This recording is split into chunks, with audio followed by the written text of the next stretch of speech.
Oke, temanya adalah hidup dipimpin Roh Kudus. Wow, ini hasil perenungan saya setelah kita mendengar firman Allah minggu lalu. Memang saya yang minta Pak Henrik Timotius sampaikan tema ini. Saya sering ngomong, tapi dasar teologianya saya nggak tahu. Saya yakin betul nih, Jemaat Cita Raya akan dipimpin Roh Kudus. Saya yakin betul GB Cita Raya ini nanti jemaatnya semakin suci, semakin berkenan, semakin kudus di hadapan Tuhan. Cuman dasar-dasarnya seperti apa nih, saya sudah sampaikan, rasanya belum mantap. Wow, kemarin ini kita dilawat Tuhan ya, minggu lalu. Oke, jadi kita harus hidup dipimpin Roh Kudus. Saya mengatakan bukan hanya dia di depan memimpin, bukan hanya di belakang menyertai, tetapi kita dipegang, digenggam. Wow, nggak mungkin terlepas kalau kita tidak melepaskan diri. Jadi saudara mau aja, udah saya mau aja dipegang oleh Roh Kudus. Allah Roh Kudus itu pribadi. Saya mau aja dituntun, digenggam. Udah, cukup. Jangan macam-macam. Kita baru sadar kita ada di sini, di mana hidup kita dipimpin oleh Roh Kudus. Status sebagai anak Allah akan menjadi ciri khas kehidupan kita masing-masing. Siapa yang bacaan ayat firman Allah? Pak Coki? Oke. Saya ngeliatnya ke Bu Mega langsung aja begini. Oh ya, saya belok juga. Mantap Pak Coki ya. Kita masih kelas berat Pak Coki ya. Penting sehat Pak, nggak ada masalah. Ya. Nggak mempengaruhi urapan Pak. Oke, kita baca. Sebelum baca, saya jelasin dulu ya. Apa yang saya sampaikan ini, saya dipesan Pak Wi, jangan lebih dari 35 menit. Saya berusaha ya Pak Wi ya. Berusaha, kenyataannya nggak tahu. Saudara, saya ingin supaya kita di setiap hari Pentakosta pencurahan Roh Kudus ini, kita jadikan itu momentum. Bilang momentum. Ini perayaan Kristiani yang terakhir di setiap tahun, pencurahan Roh Kudus. Setelah itu, sampai bulan Desember, kita akan dipimpin, tadi digenggam, dituntun oleh Roh Kudus. Maka kehidupan kita nanti akan seperti murid-murid Tuhan setelah dipenuhi Roh Kudus, di mana janji-janji Allah digenapi dan mereka dipenuhi oleh Roh Kudus dengan kuasanya. Saya akan menyampaikan nanti bagaimana kejadiannya di Kisah Rasul pasal 2 ayat 1 dan 4. Demikian juga penjelasan dari Petrus bahwa mereka ini dilawat Tuhan, bukan mabuk anggur. Selanjutnya Petrus menjelaskan bahwa Roh Kudus sudah dibicarakan ya berapa ratus tahun yang lalu sebelum mereka mengalami, yaitu oleh Nabi Joel. Nah, kemudian saya akan menjelaskan, walaupun nanti bahannya saudara nggak usah catat karena bahannya ini saya akan share, nanti Pak Sekum share ya habis ibadah ini, bagaimana tentang baptisan Roh Kudus supaya kita nggak ragu-ragu. Semua orang harus mengalami.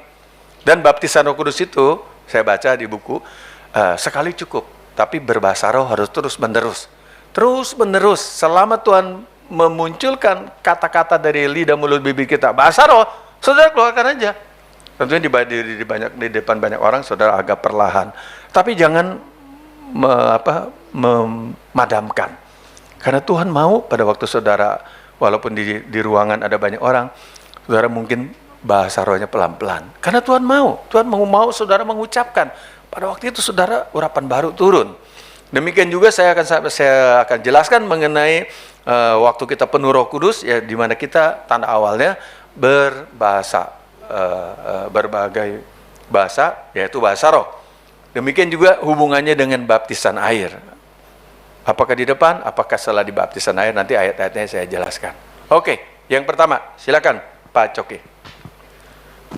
Ya. Ketika tiba hari Pentakosta. Ya, jadi pada waktu hari Pentakosta yang dijanjikan, di mana Tuhan berkata, aku akan melengkapi engkau dengan kuasa dari tempat yang maha tinggi. Mereka ada di loteng Yerusalem. Beberapa saudara kita, kalau nggak salah 6 orang ini akan ke Yerusalem, ke Israel ya, akhir bulan ini. Semua orang percaya berkumpul di satu tempat. Nanti akan dibawa oleh tour leader, akan mengunjungi loteng Yerusalem. Tempat di mana dulu 120 murid berkumpul menantikan janji Allah. Sebetulnya yang melihat kenaikan Tuhan Yesus ke surga kurang lebih 500 orang. Tapi hanya 120 orang yang tekun menantikan janji Allah. Jadi banyak yang dipanggil, sedikit yang dipilih. Banyak dulu menyala, sekarang kendor. Itu memang dari dulu sudah seperti itu. Lanjut. Tiba-tiba turunlah dari langit suatu bunyi seperti tiupan angin keras yang memenuhi seluruh Jadi rumah. tanpa disadari, tiba-tiba Roh Kudus turun, dicurahkan di loteng Yerusalem. Ya, memenuhi rumah. Di mana mereka duduk. Mereka sedang berdoa menanti-nantikan janji Allah. Ya, jadi murid-murid ini nggak tahu, nggak sadar kalau saat itulah dicurahkan. Dan tampaklah kepada mereka lidah-lidah seperti nyala api yang Jadi bertebaran. mereka melihat ada penglihatan di atas kepala murid-murid itu ada lidah-lidah api, gambaran Roh Kudus yang dicurahkan kepada umatnya. Dan hinggap pada mereka masing-masing. Ya, jadi 120 itu semua dihinggapi oleh Roh Kudus, orang lihatnya lidah-lidah api. Oke, ayat 4. Maka penuhlah mereka dengan Roh Kudus. Seketika itu juga mereka penuh dengan Roh Kudus karena Roh Kudus dicurahkan dan masuk ke dalam hati mereka semua. Lalu mereka mulai berkata-kata dalam bahasa-bahasa Inilah yang lain. dikatakan oleh katakanlah pengakuan iman kita. Tanda-tanda mereka dibaptis oleh Roh Kudus, tanda mereka dipenuhi Roh Kudus. Mereka berkata-kata dengan bahasa-bahasa lain. Seperti yang diberikan oleh Roh itu. Oh, itu diberikan oleh Roh Kudus, bukan dibikin-bikin, bukan dihafal-hafal. Roh Kudus memberikannya spontan. Kepada mereka untuk mengatakannya. Sehingga mereka bisa mengatakan apa yang Tuhan taruh di hati mereka, ya. Pada kesempatan itu kalau saudara baca selanjutnya, ini kita meloncat ayat 11. Mereka berkata, heran ini orang sederhana, orang Galilea. Kok bisa bahasa Mesir? Kok bisa bahasa Arab? Bahasa Yudea, bahasa Kapadokia, dan lain sebagainya, bahasa-bahasa Asia. Ya, karena yang datang itu memang dari orang berbagai bahasa. Dia kagum, bisa melihat. Saya tadi nggak sempat yang pagi, siang ini saya kasih tahu. Apapun yang terjadi di dunia ini, dengar saudara, kalau kita diurapi Roh Kudus, Tuhan bicara bisa sesuatu yang lain loh. Bahasa roh saya rasa sama, semua begitu, mungkin sama. Tapi kedengaran di orang Mesir, dia bahasanya ya ente, ini, kayak orang Mesir, saudara.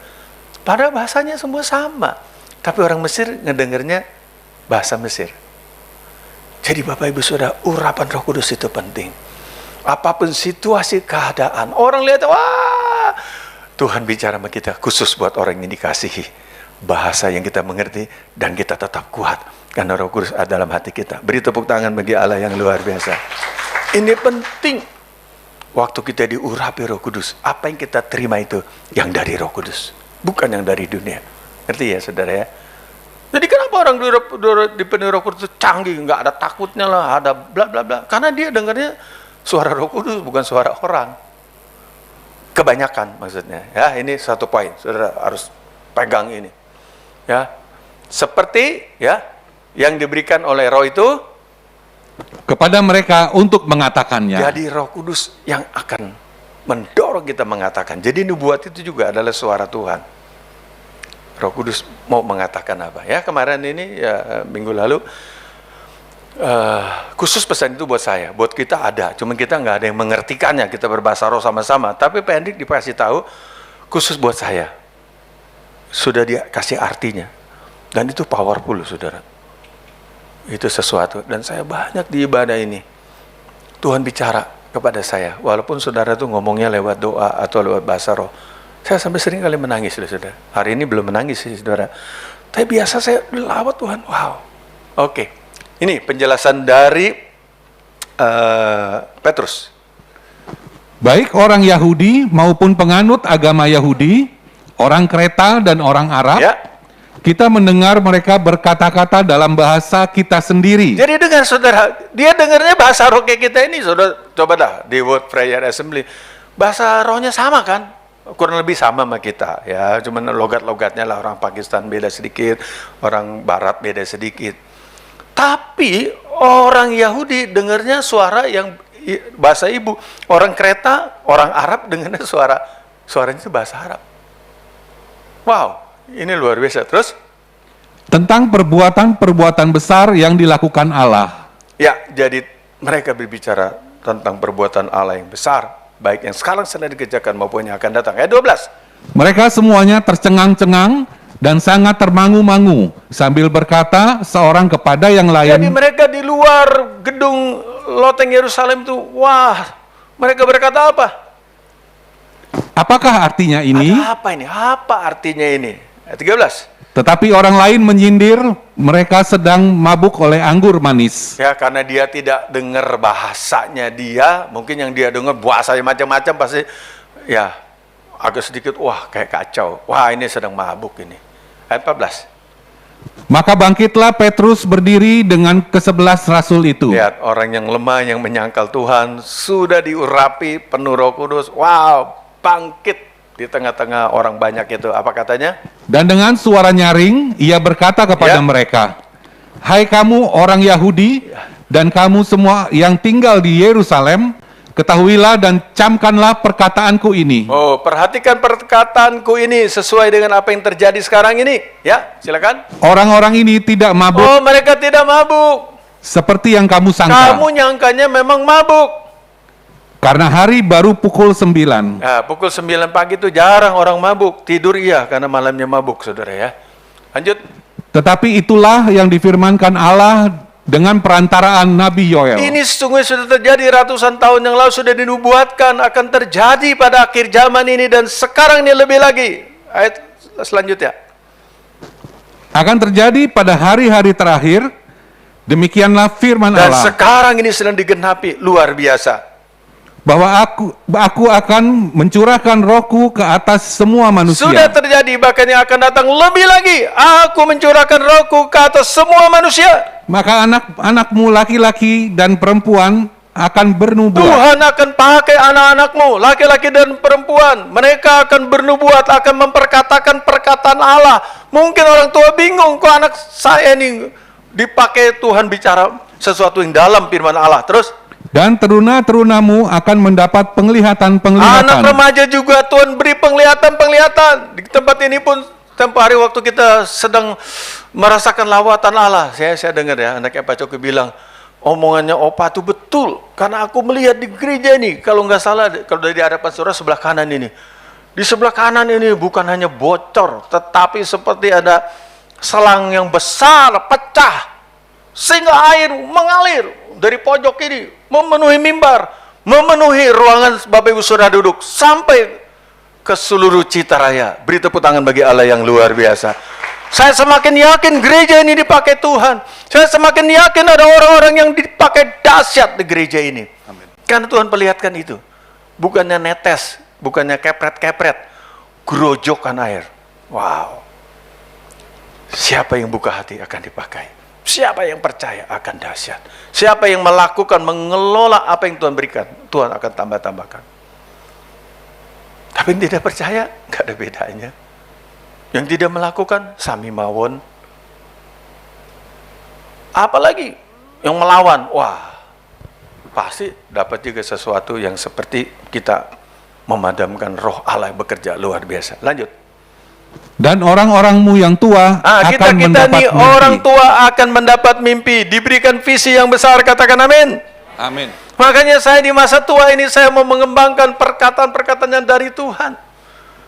Saya sering kali bilang, ya ke anaknya bos, saya nggak sebut namanya lah. Kamu siap-siap, di zaman kamu nanti perusahaan ini mengalami kelimpahan. Engkau akan bantu banyak gereja. Perusahaan ini akan dipakai dahsyat. Amin om, amin om. Tapi 4 tahun yang lalu atau 3 tahun yang lalu, waktu saya ngomong itu dia nyaut, saudara. Wah, biasanya amin-amin doang. Om, kenapa om ngomongnya kelimpahan itu terjadi? Pada waktu om sudah nggak ada di perusahaan ini. Om, hari ini saya mau om rubah perkataannya. Wah, saya dari biasa-biasa jadi agak melotot juga, saudara ya. Agak tegak juga saya duduknya. Maksud kamu apa? Om sekarang rubah. Justru pada waktu om masih di perusahaan ini, masih aktif, tetap berkarya, perusahaan ini mengalami kelimpahan. Dan saya melihat tanda-tandanya sedang digenapi. Beri tepuk tangan bagi Allah yang luar biasa. Siapa yang bisa, saudara? Nggak ada dipikirin saya untuk ngarang-ngarang. Tapi Tuhan bisa lakukan perkara yang besar. Kalau kita percaya, kita melakukan bagian kita. Dan saya sudah deal, kelimpahan dari perusahaan akan mendukung misi. Bukan untuk beri aset, bukan memperkaya diri. Udah kuno, saudara. Yang begitu-begitu serahkan Tuhan. Tapi mendukung misi harus keputusan kita. Yang setuju katakan amin. Amin. Wow, saya percaya kita orang-orang yang senior, ya katakan yang berusia tua ini, akan mendapat mimpi, mendapat visi yang baru. Terus? Juga ke atas hamba-hambaku laki-laki dan perempuan akan kucurahkan rohku. Jadi kita yang melayani akan dilengkapi dengan kuasa dari tempat yang maha tinggi. Roh Kudus akan menaungi dan memakai hidup kita, mengendalikan seluruh kerinduan kita. Yang setuju katakan amin. Amin. Jangan kita dominan sampai nggak ada ruang Tuhan berbicara melengkapi kita. Dara, walaupun saya sering bicara besar, saya bertanya sama Tuhan. Tapi kalau Tuhan putuskan, saya eksekusi. Gak mau berlama-lama. Tapi kalau sebelum mantap, ya namanya belum mantap. Saya belum lakukan apa-apa. Tuhan akan mencurahkan rohnya. Ya, kata hambanya laki-laki, terus? Kucurahkan rohku pada hari-hari itu, dan mereka akan bernubuat. Kita juga akan mengatakan perkataan-perkataan Tuhan.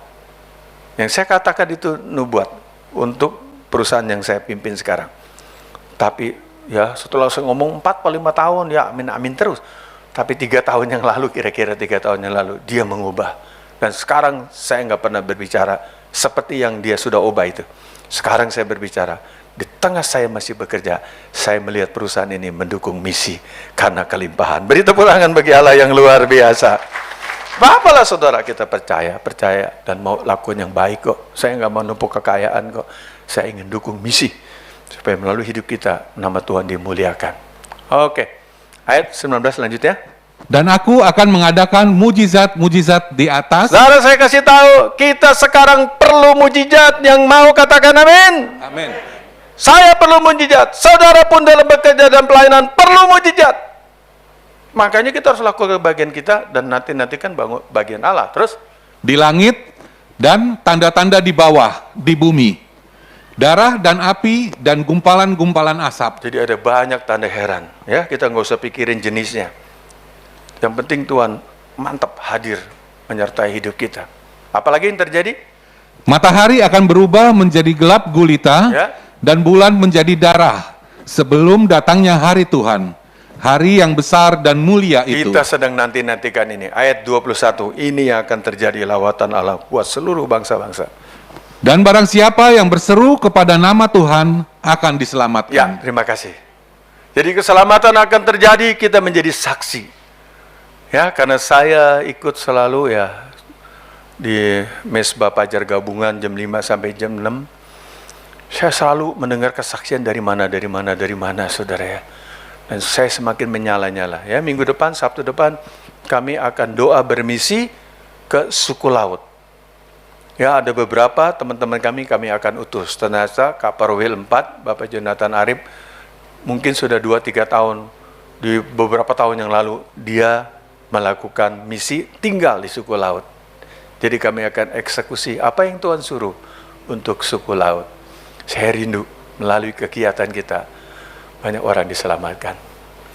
Saudara, saya akan menjelaskan langsung masuk ke poin tentang baptisan Roh Kudus. Ya, saudara, kita harus mengerti. Tuhan Yesus berbicara, ya, bahwa engkau dibaptis dengan baptisan Yohanes, baptisan air. Tetapi tidak lama lagi kamu akan dibaptis dengan Roh Kudus. Jadi baptisan dalam Roh Kudus dimaksudkan semua orang yang percaya terima Yesus sebagai juru selamat, lahir baru, diubahkan Tuhan. Sebetulnya Roh Kudus sudah ada di dalam hatinya, tapi penuh dibaptis, penuh dengan Roh Kudus itu pilihan tersendiri. Ya, gereja-gereja mainstream agama anggap, aduh kalau penuh Roh Kudus tuh orang Pentakosta aja. Jadi kuasa Allah nggak terlalu kelihatan bekerja dahsyat. Tapi di gereja aliran Pentakosta luar biasa.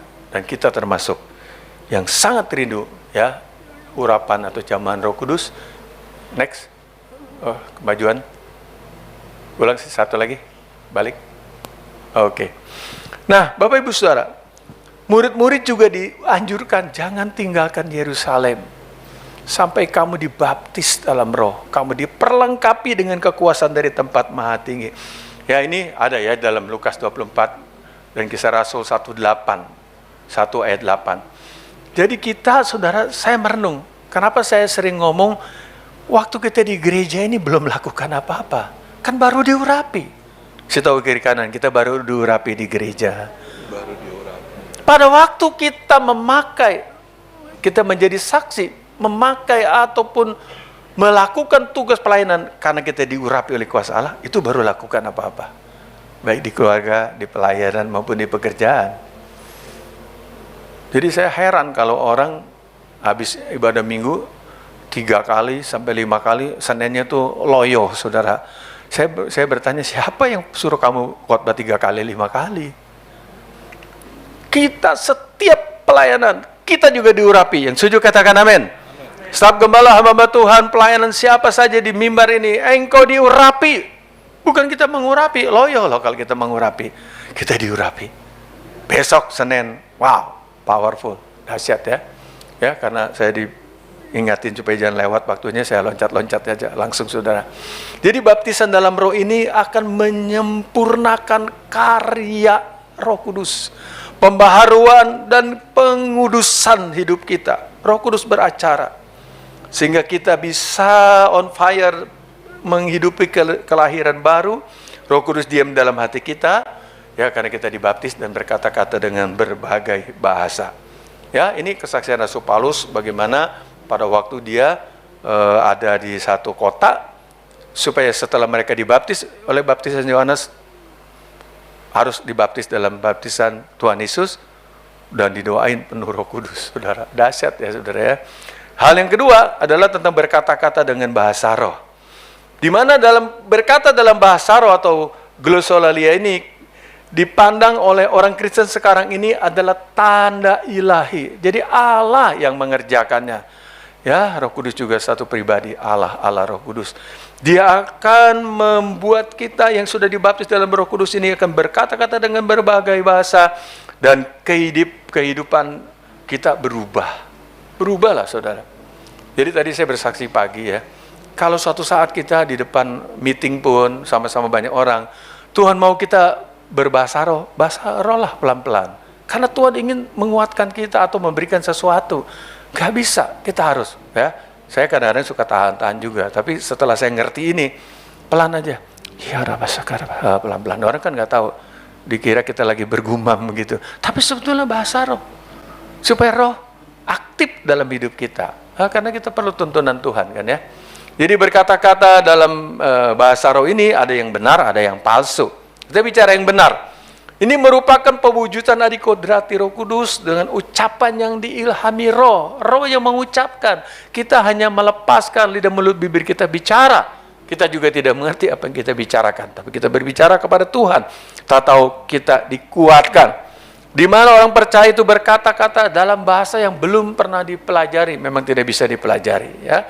Ini ada dikatakan. Mungkin dibaca Pak Coki. 1 Korintus 14 ayat 14 mulai. Ya, silakan. Sebab jika aku berdoa dengan bahasa roh, maka rohkulah yang berdoa. Tetapi akal budiku tidak turut berdoa. Jadi waktu kita berbahasa roh, roh kita yang berdoa. Akal budi kita ngerti, nggak seperti orang kesurupan. Akal budi kita standby, tetap juga menyala-nyala. Nggak mungkin kita, kalau bahasa roh yang benar, kita nih diakalin orang bahasanya gitulah ya. Karena kita juga waspada. Tapi roh itu berbicara, akal budi kita standby, kira-kira begitu. Terus? Jadi apakah yang harus kubuat? Ya. Aku akan berdoa dengan rohku. Jadi saudara, kalau roh kita mendorong berdoa di dalam Roh Kudus, berdoalah. Ini sesuatu yang nggak mungkin bisa dihalangi oleh iblis. Nggak mungkin diganggu. Karena sesuatu yang langsung kepada Tuhan. Terus? Tetapi aku akan berdoa juga dengan akal budiku. Tapi akal budi kita juga harus berdoa. Kira-kira begitu saudara ya. Jadi orang yang dipenuhi Roh Kudus, ini yang benar ya, nggak bakal ngaco hidupnya. Semakin kudus, semakin berkenan, semakin diberkati, semakin diurapi. Terus? Aku akan menyanyi dan memuji dengan rohku. Suatu saat kita pujian penyembahan, memang roh kita, mungkin air mata mengalir, kita dilawat oleh Tuhan. Ya, saya melihat, saya juga nggak selalu diurapi lagi doa mesbah ajar gabungan. Tapi saya tahu orang-orang yang diurapi itu, apalagi setelah ayo buka mic-nya, waduh saya kesetrum juga saudara, beda. Terus? Tetapi aku akan menyanyi dan memuji dengan akal budiku. Ya, jadi kita juga menyanyi, memuji dengan akal budi kita. Makasih, silakan duduk Pak. Jadi di mana roh orang percaya dan roh kudus itu saudara bergabung waktu kita pujian penyembahan.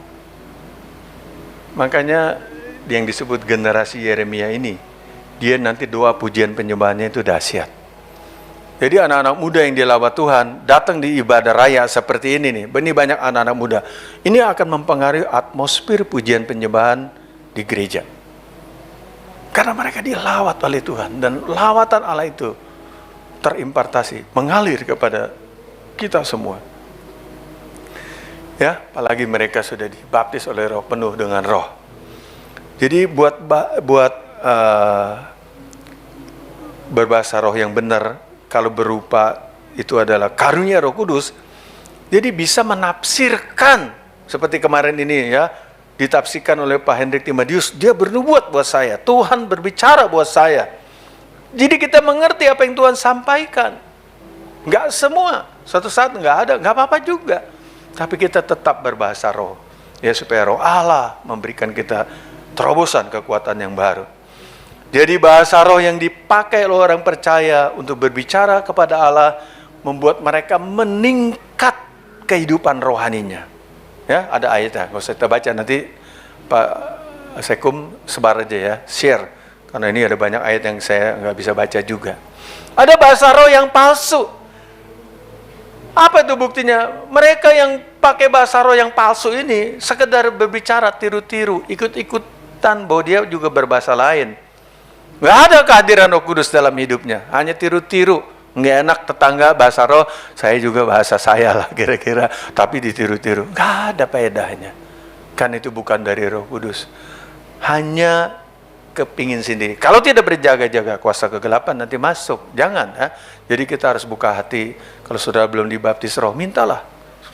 Sudah bisa berbahasa roh, berkata-kata dengan berbagai bahasa. Minta kepada Tuhan. Ya. Jangan kita sembarangan percaya kepada roh, karena ada roh yang bukan dari Allah, yaitu roh penipu, roh yang ingin mendustai, roh yang bukan dari Allah, ya, roh antikris. Ya, itu hati-hati ya. Ini akhir zaman semakin bekerja. Jadi untuk supaya apa yang kita lakukan ini benar, ya biarlah kita jangan belajar, jangan juga mengajarkan kalau kita penuh roh. Biarlah orang tersebut buka hati ya. Kita sudah mau ke poin-poin terakhir ya. Nah, akhir zaman ini banyak penipu, ada juga mujizat palsu. Ya. Jadi apa yang dilakukan kalau kita teliti, orang itu nggak taat kepada firman. Hidupnya kacau beliau, kira-kira begitu saudara ya. Tapi kalau orang yang penuh dengan Roh Kudus, hidupnya semakin hari semakin berkenan. Kita aja bisa lihat loh. Kasat mata kita lihat hidupnya berubah. Dia sembunyi-sembunyi pun kelihatan. Ini buktinya. Jadi kita lihat buahnya. Ya, kemarin ini beberapa minggu lalu saya membacakan tentang bagaimana manifestasi Roh Kudus. Salah satunya juga hidup kita yang berubah, ada karakter Kristus. Jadi kalau orang bahasa roh, kita bilang dia begini-begini, tapi hidupnya cenderung dosa. Wah, kita mesti doakan ya. Hati-hati saudara ya. Yang ketiga adalah hubungan dengan baptisan air. Nanti ayatnya saudara bisa lihat.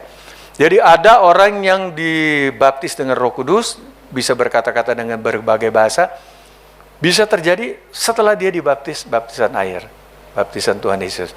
Tapi ada, ya ini ayatnya saudara ya, ada juga yang sebelum dibaptis, ini orang-orang kafir, orang-orang yang belum mengenal Tuhan. Nanti saudara baca ini ya, dalam Kisah Rasul 10, Cornelius. Jadi saudara-saudaranya dia itu belum mendengar tentang Yesus. Belum dibaptis, sudah penuh Roh Kudus. Makanya orang-orang yang katakanlah disunat itu, yang menyertai Rasul Petrus, dia kagum. Loh, orang yang belum dibaptis sudah penuh Roh Kudus. Masa kami mencegah kalau mereka perlu dibaptis? Jadi setelah penuh Roh Kudus, mereka dijelaskan pengertian baptisan, langsung baptisan air. Ya, jadi hubungan dengan baptisan air enggak terlalu menentukan. Nah, saudara, mengapa kita perlu dipimpin oleh Roh Kudus? Nanti baca ayatnya. Supaya kita memiliki status anak Allah. Mungkin ini perlu baca Roma 8 ayat 14. Ayo Pak Coki ya. Kita baca Roma 8 ayat 14. Semua orang yang dipimpin Roh Allah adalah anak Allah. Oh, kita ini dipimpin oleh Roh Allah, ini kita dapat status anak Allah. Terus? Sebab kamu tidak menerima roh perbudakan yang membuat kamu menjadi takut lagi. Ya. Tetapi kamu telah menerima roh yang menjadikan kamu anak Allah. Oh, kita sudah dapat status anak Allah. Roh Kudus ada dalam hati kita. Oleh roh itu kita berseru, ya Aba, ya Bapa. Jadi orang yang dipenuhi Roh Kudus, berbahasa roh, menyebut Aba ya Bapa itu dekat sekali. Karena Roh Allah ada dalam diri kita. Tapi orang yang mengikut Tuhan lama, hidupnya masih dalam dosa, memang menyebutnya Bapa. Tapi hubungannya apa? Karena dosamu yang membuat jauh daripadaku. Bukan tanganku kurang panjang, telingaku susah mendengar. Dosamu yang membuat jarak di antara aku dengan engkau. Ya, seperti langit dengan bumi. Ayat 16. Roh itu bersaksi bersama-sama dengan roh kita bahwa kita adalah anak-anak Allah. Nanti sudah mengalami kejadian-kejadian, wow, beda kalau kita anak Allah dengan anak tetangga. Beri tepuk tangan bagi Allah yang luar biasa. Beda. Orang seperti kasih kita prioritas. Orang kasih kita seperti VVIP. Orang-orang yang sangat penting karena anak Allah. Wow, jadi anak presiden aja dijaga, saudara ya. Kesulitannya pacaran jadi susah, saudara ya. Dia ngeluh, saudara ya. Anak Allah, wow, lebih dari anak presiden. Lanjut, ayat 17. Dan jika kita adalah anak, maka kita juga adalah ahli waris. Dengar, saudara, kita ahli waris. Amin. Ya, Maksudnya orang-orang yang berhak menerima janji-janji Allah, yang akan menerimanya bersama-sama dengan Kristus, yaitu kita menderita bersama-sama dengan Dia, ya. supaya kita juga dipermuliakan bersama-sama dengan Dia. Oh, beri tepuk tangan bagi Allah yang luar biasa. Terima kasih Pak, silakan duduk. Ini saya langsung mau terakhir, ya. Pak Wi udah ngeliatin saya terus ini. Saudara ini ya, jadi penting sekali pada waktu kita dipenuhi Roh Kudus, Tuhan membawa kita kepada kebenaran. Makanya kita akan makin kudus. Karena Roh Kudus itu membawa kita kepada kebenaran. Kalau kita bawa kepada perkara dosa, dia tidak mau. Kita sudah mendukakan dia, ya mungkin dia sudah tidak bekerja lagi dalam diri kita. Keren banget, saudara. Saya yakin betul, hidup kita akan semakin hari semakin sempurna. Oke, bagaimana respon kita? Ini yang terakhir, benar-benar terakhir, saudara ya. Supaya hidup kita terus dipimpin Roh Kudus sampai Tuhan datang. Ya, jangan sampai tua, saudara ya. Jangan sampai punya anak, jangan sampai, ya udahlah, anak sudah menikah semua, saya sudah nggak usah dipimpin Roh Kudus, terus sampai Tuhan datang.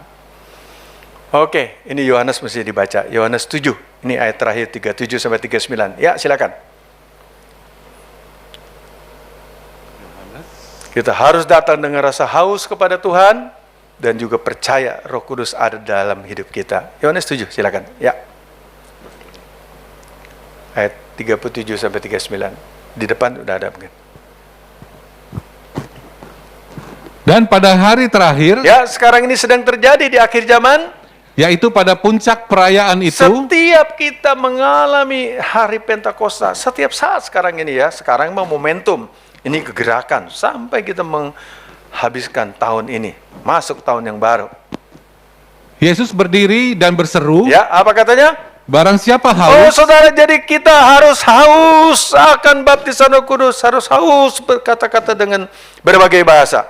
baiklah ia datang Tidak kepadaku, ada jalan lain, harus datang kepada Yesus, minta dibaptis dengan Roh Kudus, minta penuh Roh Kudus. dan minum. Ya, Barang siapa percaya kepadaku, percayalah bahwa Roh Kudus sudah ada dalam hati kita, ada di tengah kita, tinggal kita membuka lidah mulut bibir kita berkata-kata dengan bahasa yang Tuhan taruh di lidah mulut bibir kita. seperti yang dikatakannya oleh kitab suci, Ya, dan di dalam hatinya hatinya akan mengalir aliran air yang hidup. Nah, jadi Bapak Ibu Saudara, berkata-kata dengan berbahasa itu sesuatu aliran air yang hidup yang menjadi berkat buat kita dan juga bisa memberkati orang sekeliling kita, apalagi kita diurapi. Terus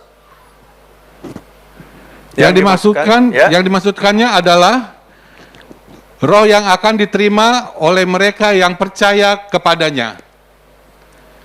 Terus? Sebab roh itu belum datang karena Yesus belum dimuliakan. Ya, terima kasih. Silakan duduk Pak Coki. Jadi ini yang kita akan alami. Saya bilang momentum. Saya berharap di ibadah ini, inilah yang terbaik sudah mengalami lawatan Allah penuh Roh Kudus. Silakan WL, pemain musik maju ke depan. Kita buka hati, Roh Kudus akan turun. Jadi bukan di gereja ini saja. Di rumah pun saat doa pribadi saudara lakukan itu.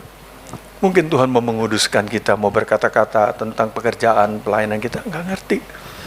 Berbicaralah, Roh Kudus akan datang melawat kita.